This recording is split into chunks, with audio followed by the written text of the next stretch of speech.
We get on to this, I'm sure it's very important for all of us to understand that what exactly do we mean by a sales velocity.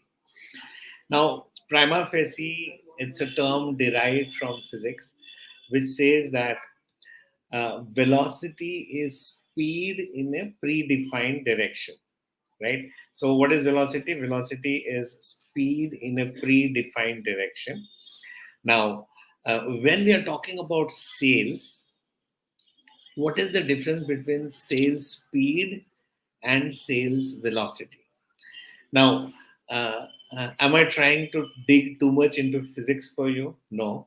What we are trying to say is that when you're into selling, there's something called sales speed. So if I'm a salesperson, I'm going at a breakneck speed, I'm getting a lot of sales for myself and my company, irrespective of whatever is the contribution out of the sales that I make.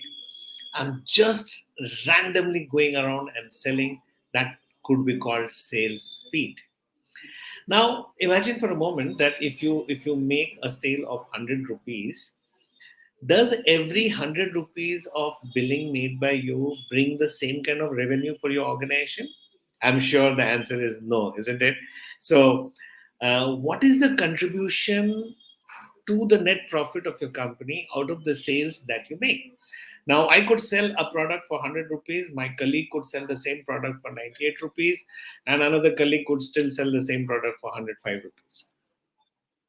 Am I only talking about getting a better price in the market, or am I talking about the net contribution? Well, I'm talking about both. So, when you are a sales team, when you have a sales team in your organization, it is very important to first of all define what is the configuration of sale that you are looking at, because the configuration of sale will define the sales velocity. So things like, what are the SKUs, that is stock keeping units, that should sell more, and what are the SKUs that should not be actively promoted in the sales process? What is the right price to be selling a particular SKU? Anything below that, the sale is acceptable, but the company doesn't make profit out of it. What exactly are the payment terms and the other terms and condition on which you have to pick up a sale? So all these things, when you define it very clearly, you actually end up defining the sales velocity. And for organizations where the sales velocity is not defined, normally I call it as a rudderless team, because this team is like a group of sailors in the high seas on a boat, trying recklessly to come out of the water, but they really do not know which is the right direction to tow the boat out of the troubled waters. So normally such sales teams always work very hard with very poor results. And I'm sure as a SME owner or as a sales manager, you don't want something like this to be happening out of your sales team. So point number one, please work on your sales velocity. Define sales velocity for your sales team and invest some time in educating your team as to what is the sales velocity expected out of them. Now, let's move to the main context of today's program, which is how do you ensure that sales velocity is maintained? Now, if you look at the screen, typically your sales funnel comprises of tofu, mofu, and bofu. For those of you who are hearing this term for the first time, please check out my similar videos on these topics on my YouTube channel. Tofu is top of funnel, mofu is middle of funnel, and bofu as bottom of funnel. Now, I will not invest much time in explaining to you what is tofu, mofu, and bofu. Instead, what is important to understand here from the sales velocity perspective is, I have seen that many a times when the salesperson is doing very well, which means that his bofu or bottom of funnel is in control, he's closing a lot of orders, he gets carried away with the successful bofu. He starts ignoring the mofu and tofu. There are other cases where the fresh salesman is there and he's focusing too much on tofu and he thinks that mofu or bofu is not his job. Well, if you want to control your sales velocity, you have to look upon tofu, mofu, and bofu as three subjects with 100 marks each. Actually, it's like an exam. Sales is like an exam which has got three subjects of 100 marks each: tofu, mofu, bofu.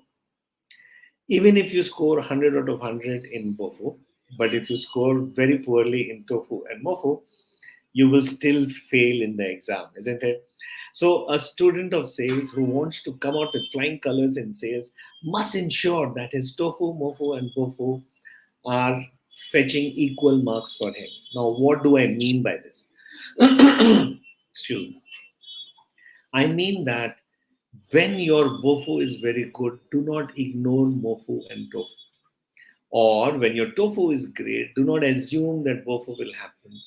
Tofu, mofu, and bofu are three independent processes. You got to focus on each process separately to be able to get the results. And if you believe in sales velocity, you must believe in mastering all the three processes, because if you do not, then you will always end up in having two great months of sales, followed by three poor months of sales, followed by 1 month of lamenting, and then seventh month again you will start seeing sales, and your company in the performance appraisal will say, hey man, you have shown sparks of brilliance, but overall your performance is not good. And you will tell to yourself that, hey, I rose to the pinnacle, I rose to the heights of glory for 2 3 months in a year, but why is it that I'm not able to sell regularly across the year? And the answer to that is, you are not able to manage your sales funnel well, you do not appreciate what is sales velocity, and you do not equally distribute your sales energy across tofu, mofu, and bofu. Now, let's quickly understand that what does it entail when we say tofu? What should you do in tofu management so that you are on top of tofu? So you can see on the screen new silos. So keep on adding new silos of customers in your business. Don't just get overawed by the existing silos. In any business, there are new silos that you continuously keep on opening up. So if you're into real estate sales and you are very strong with the doctor community, with the medical fraternity, it doesn't mean that you focus only on doctors. You can add a new silo, maybe industrialist. That's a new silo for you. So tofu management means keep on adding new silos. And when you keep on adding new silos, each silo will give you new database. So you keep on adding new database to your data. And once you have added new database, you keep on outreaching to them, because if you don't outreach to them, how will you generate leads? And to be able to outreach to them, you have to keep on creating new lead magnets, so that when you outreach to them, you show a new face of yours. And keep on doing tofu analytics. So keep on doing the lead magnet effectiveness test, keep on doing the outreach index test, keep on checking the new database percentage added. So the analytics will show you how well you're doing on your tofu. Now, if you have understood that, what is MOFO management? So, middle of fund management is all about lead farming. It's all about farming. Just say Kisan, the way a farmer does farming, you also need to farm all the leads. So, things like lead qualification, lead engagement, lead nurturing will lead to good lead farming. So, ask yourself, how do you qualify a lead? How do you engage with a lead? How do you nurture a lead without being a pain to the lead?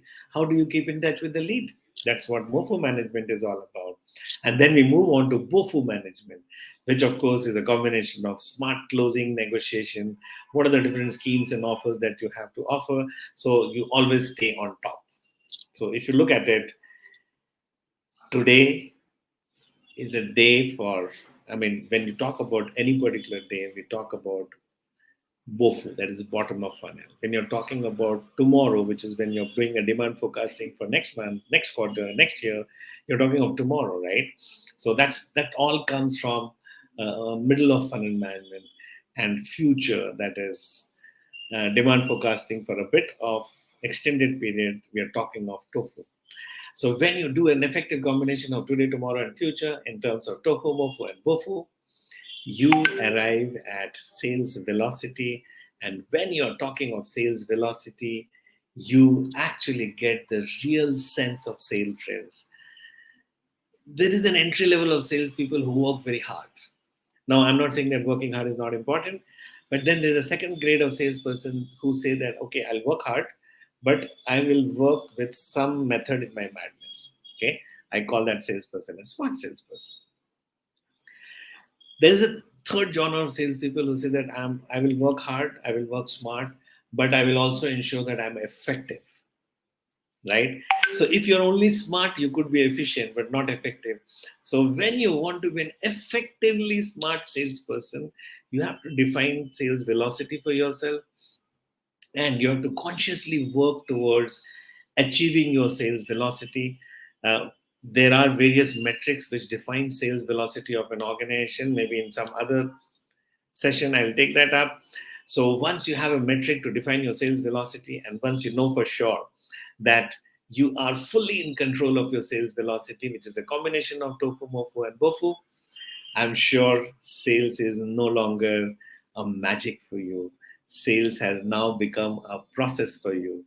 Sales has become a methodical plan for you, where you need to think ahead, you need to plan ahead, and you need to have your fingers on certain metrics which helps you understand that your sales team is not taking you for a ride, or thinking more positively, that you are able to give the right kind of leadership to your sales team by guiding them towards a sales velocity, and not forcing them to fritter off their energy just in pure sales speed. Friends, that's my time to go now. Thank you very much for your patient listening, and keep connected to this. Subscribe to my online newsletter on LinkedIn called Sales Nuggets, and take this discussion forward. Together, we want to make sales a great profession for ourselves. Take good care of yourself. Thank you very much, and bye bye.